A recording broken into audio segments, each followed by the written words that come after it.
Bonjour, bienvenue à l'atelier du Meeple, mon nom est Martin et aujourd'hui je vous parle du jeu Meadow.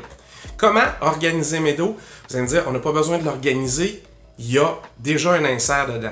Oui, mais vous savez, les inserts, des fois, c'est pas parfait. Pourquoi souvent c'est pas parfait? Parce que les compagnies laissent l'insert à une certaine hauteur pour pouvoir mettre vos punchboards, c'est-à-dire les cartons où vous allez dépuncher toutes les petites pièces de votre jeu.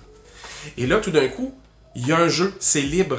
Et si vous rangez comme moi à la verticale, ben, les choses peuvent tomber. C'est ce qui arrive dans ce jeu-là, les choses tombent si on fait ça. Pourtant, l'insert est parfait. Là. Tout rentre, tout à la bonne place. Il y a de l'espace pour mettre une éventuelle extension s'ils en font une. Alors, tout ça est déjà bien sympathique.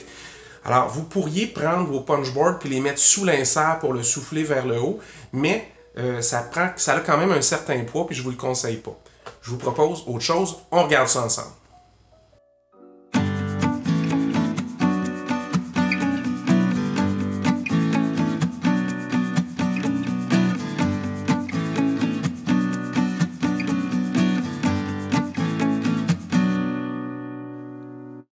Alors, qu'est-ce qu'on fait avec la boîte de Meadow? Ben, c'est pas des grosses interventions parce que le jeu vient avec un super bel organisateur. Vous avez les deux plateaux Campfire, là, feu de camp, qui vont selon le nombre de joueurs. Vous avez le plateau central pour mettre les cartes, tout va bien. Vous avez un livre en français et en anglais, c'est bien, il est déjà bilingue. Et vous avez un super insert qui fonctionne très bien. Et quand ils font des inserts comme ça, ils font à une certaine hauteur pour pouvoir entrer les punchboards, c'est-à-dire les cartons que vous avez trouvé tout ça. Ce qui fait que si on essaie de le refermer là, avec tout ça, il reste encore un jeu ici. Et quand si vous storez votre jeu debout, ben, tout va tomber, tout va se mélanger, particulièrement avec les petites pièces ici là, qui sont minuscules. Alors, il faut peut-être essayer de trouver quelque chose. La solution facile, et ça je vous le dis tout de suite, ça va être de rajouter des cartons, okay? Du carton mousse en épaisseur. Comme ça, quand on va rajouter tout ça, ben, on va venir tenir ça en place et ça va empêcher que ça bouge pendant qu'on le transporte. Mais je pense qu'ici, il y a une belle occasion de rajouter du rangement ici et là. Ça vaut peut-être la peine de mettre un petit sac. Ça, éventuellement, si vous jouez en solo, il faut les mélanger comme ça, faire des piles. On pourrait peut-être penser le mettre dans un sac pigé si vous n'aimez pas ça faire des piles. Vous n'êtes pas obligé de vous casser la tête, elles sont dans le bon sens. Il y a des trucs qui sont pour le jeu solo là-dedans. Donc il faut piger au hasard dans un certain ordre à chaque fois. Alors il y a peut-être moyen de mettre un autre petit sac puis des petits rangements, des petites boîtes en origami là, avec des séparateurs. Fait que je regarde ce que je peux faire puis je vous reviens avec ma solution.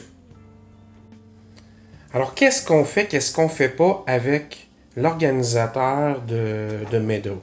Ben, vous avez des enveloppes, moi je les laisserai là, c'est pour le mode solo.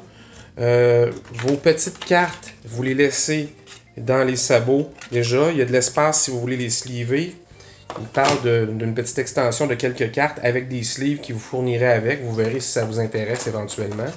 J'ai mis les cartes de départ ici. Ça sert à rien finalement. C'est les punchboards qui sont sortis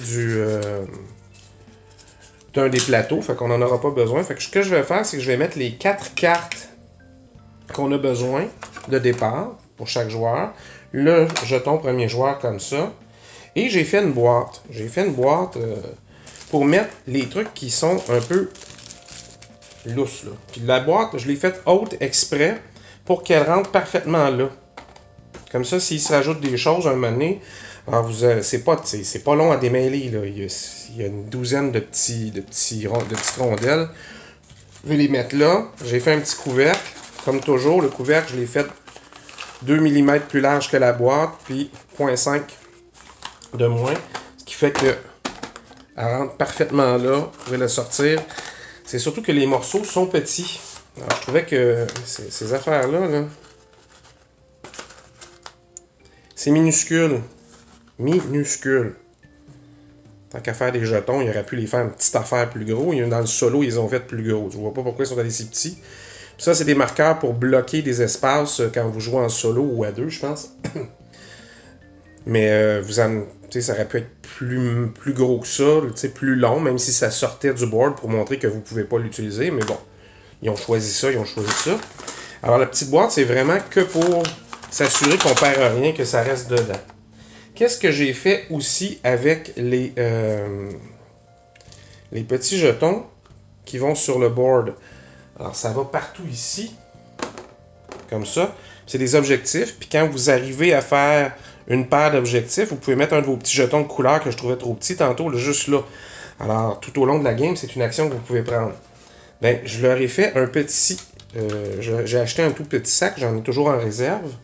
Pourquoi? Parce qu'il faut les mettre au hasard. Fait que vous rentrez un doigt, puis vous allez sortir un à la fois, puis vous les placez selon le nombre qu'on vous demande. Alors, c'est joli, quand même, comparé à ça.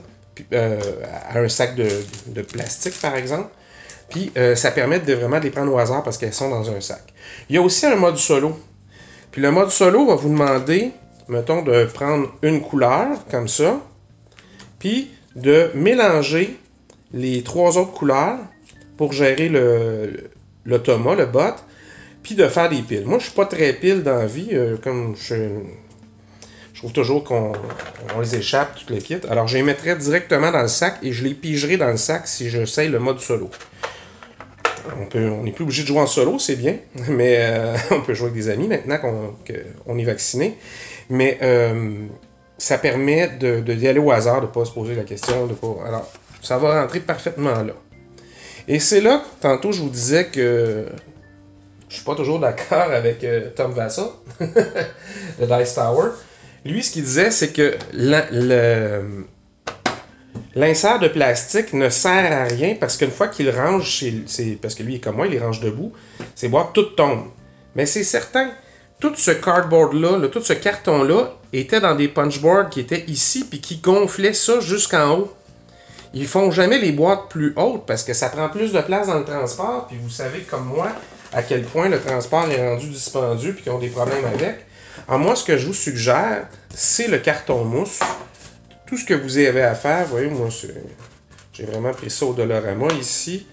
Ça coûtait 1,50 $. Alors, vous mettez une épaisseur. J'ai calculé, ça va en prendre une deuxième épaisseur. Ça pèse rien. Il y en a qui mettent, vous auriez pu le mettre par en dessous pour le souffler l'insert vers le haut. Moi, j'aime bien le mettre par-dessus comme ça. J'ai calculé ça en gardant de l'espace pour le board central, les 2 boards ici. Et quand je vais mettre ça, les livres de règles et le couvercle,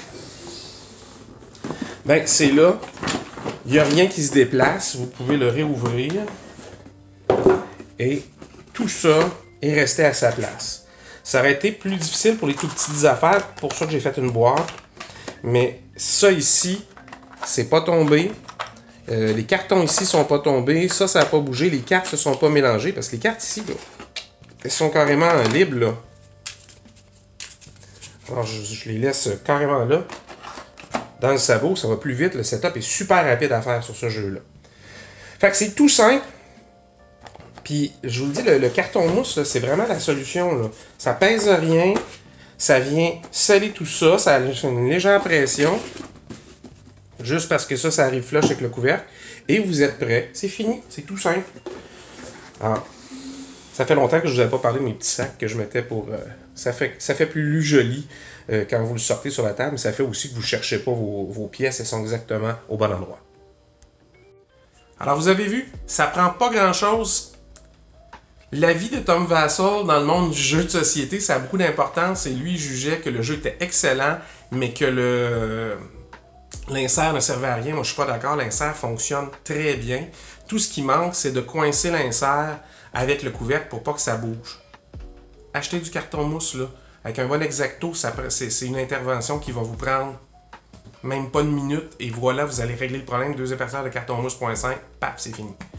Vous n'êtes même pas obligé, comme moi, de mettre des petits sacs plus cute ou de faire une petite boîte. Vous pouvez garder ça dans un petit sac de plastique si ça vous dérange pas. Il n'y a aucun problème. Mais l'insert, si vous trouvez ça plate d'entendre qu'il ne servait à rien, au contraire, pour une fois, celui-là, il est bien fait. Il accommode les petits sabots pour les cartes. Tout, moi, j'aime bien ça. Quand on sait où chaque chose va, quand c'est facile à ranger, quand c'est facile à sortir, ça vaut vraiment la peine. Alors, si vous aimez la vidéo, vous pouvez la liker. Hein? Vous pouvez vous abonner à la chaîne aussi si vous voulez être notifié quand il y en aura une prochaine vidéo qui va sortir. Et si vous avez des commentaires ou des suggestions, n'hésitez pas, inscrivez-les sous la vidéo. Je réponds tout le temps. Alors, amusez-vous. Nous autres, on se revoit la prochaine fois.